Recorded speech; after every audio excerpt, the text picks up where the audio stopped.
What I saw here today is more than tradition, but a way of life.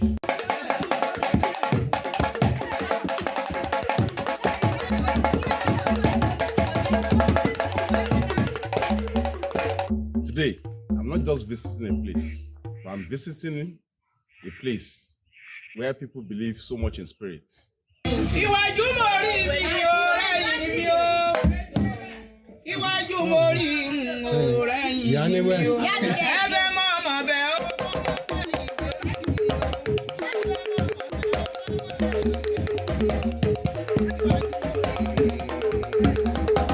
call him Obaluaye, which is known as Sopona, but Baba doesn't like being called that name, Sopona. He likes being called Obaluaye.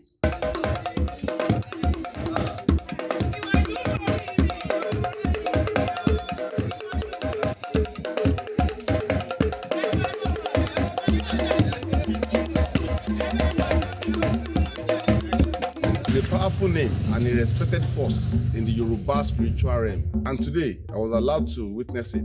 Come with me as I show you how it went down. From sacrifices to deep tradition. This occasion is called Irari Obaluaye. It is a ceremony that you don't see every time. To that voice, which carries the ancient wisdom, and I captured everything. I said, enter the space, the energy feels different.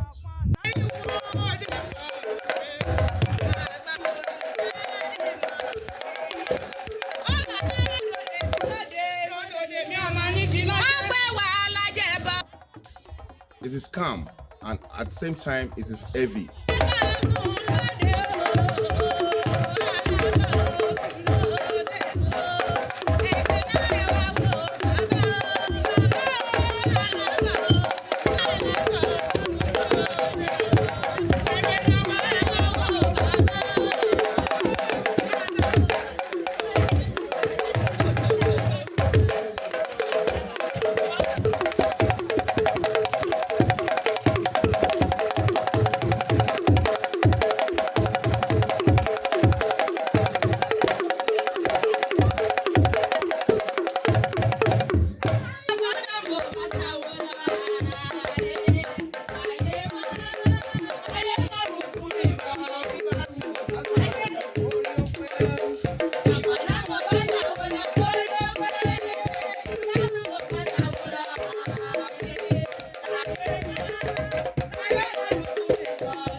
Onílé ṣe mí pẹ̀lẹ́ bí ọmọ àlejò pẹ̀lẹ́ mo jálejò lọ́dọ̀ rí ọmọ Olúwa bó bá ṣogún ọdún láyé wọ́n mọ ṣògbèrè rẹ tó bá sì sọgbọ̀n oṣù òṣàkànwó wọ́n mọ ṣògbèrè rẹ òbílẹ̀ ìyá àmọ̀kẹ́ wọ́n mọ ṣògbèrè rẹ ọ̀yà àràwọ̀ mọ́.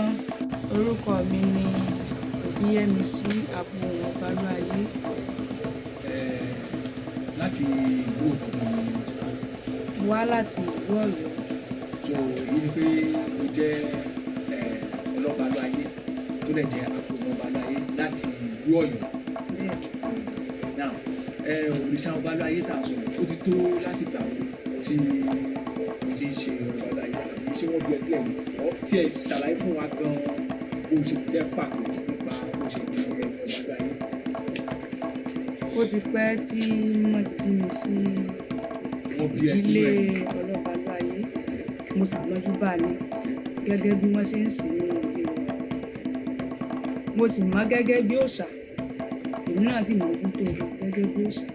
àkàn ó bọ́rùn mọ́lẹ̀ ó sì bá lọ àmọ̀kẹ́ bọ́rùn mọ́lẹ̀ ó sì bá lọ dídẹ̀rẹ́ fẹnubọ́pọ̀ olúńlóyìn bàbá mi ròde òòsà sàpọ̀nà káròde rèé sáàwò ayé ní sàpọ̀nà sọ́dọ̀ kú ọkọ mo pé lọ́lá ọmọ mojoyin alágbẹ̀dẹ ọ̀run dé ẹni kíta yọ rọra ṣe baálé mi wèrè pé ọmọ àkùlà ọ̀sọ̀bọ̀yàdówó di kólóbá aláṣoṣù ó sokó baálé dánmọ́ lọ́ta ọ̀sánpọ̀n garingarin mo ní ẹ mọ́rìndé bàbá mi àjímọ̀mọ̀ ti ẹ̀jìn mo ní ẹ mọ́rìndé bàbá mi èmi ò pé ọmọrin níta baálé mi wèrè pé ọmọ àkùlà ìjọ́lá pamọ́ akẹ́lẹ́wọ̀n bá orígun a ò lè ṣe bọ́bá ara kalọ́mọ gbá ò lè sọ̀rọ̀ orí gbẹ̀gẹ́ ni tí mo gbẹ́ bọ́ rè káàtà èmi ọmọ pẹ́gún níjẹ̀bọ̀ sálàyé àkàlàmọ̀gbò níjẹ̀bọ̀ ọ̀nà dáṣà olú ọlọ́dẹ ìyá mi kánnakánná níjẹ̀bọ̀ mọ́ sí àwo igun ilé ọ̀dà lè sọ olówó ọlọ́rọ̀ ni ọyàn kọ́ wá àgbẹ̀bọ ẹni tí ọgbàgbé owó lẹ́ni ọyàn kọ́ wá àgbẹ̀bọ wárí warùn wárí solókoló fún ọkọ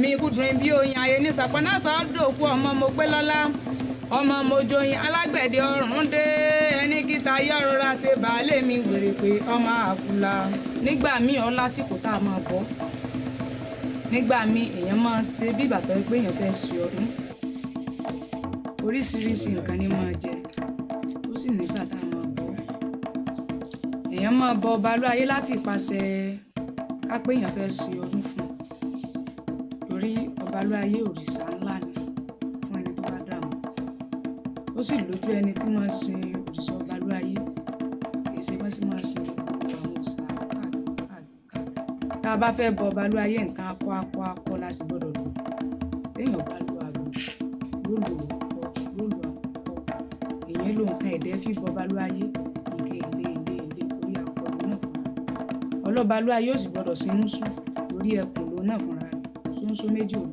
ibi tí Obaluaye bá sì wà wọn gbọ́dọ̀ fi balẹ̀ gbàgbọ́ Obaluaye òrìṣà ńlá ni nígbà tí wọn kì í Obaluaye òrìṣà ńlá ló jẹ́. náà ibi tí o ti ní Obaluaye òrìṣà ṣé ká sọ pé ní òrìṣà Ọbàtálá ni àbí báwo ṣé tó bá sọ pé òrìṣà ńlá Ọbàtálá la mọ̀ sí òrìṣà ńlá. rárá o Obaluaye òrìṣà ńlá tí àwọn èèyàn tí ó le fún àwọn èèyàn láti máa sìn ẹni tí ó bá ní ilé yàtọ̀ sí pé mo fẹ́ lọ kàn sẹ́ òòṣà yìí ìbò ní fẹ́ni tó bá fẹ́ sìn ṣùgbọ́n Obaluaye máa já sí yẹn ni irú ní ìsìn wọ́n lè sọ pé àwọn ẹlòmíín bóyá baba ńlá wọn ló ti sin òòṣà yìí darí wọn ò bá fẹ́ sìn mọ́ wọn gbọ́dọ̀ sìn ni.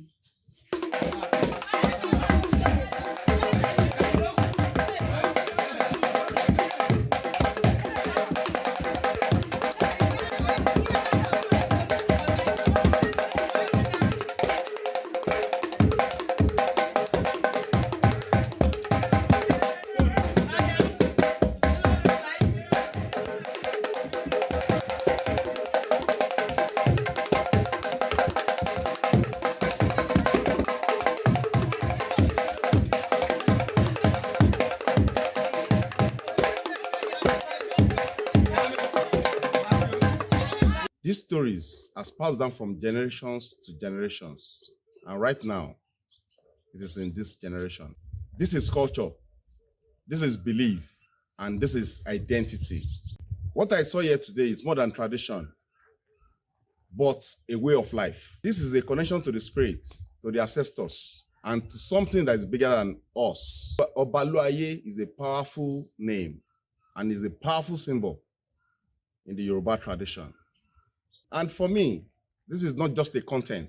This is history, this is culture, and this is Africa. My name is Olukoye Abiodun. See you in my next videos. Bye.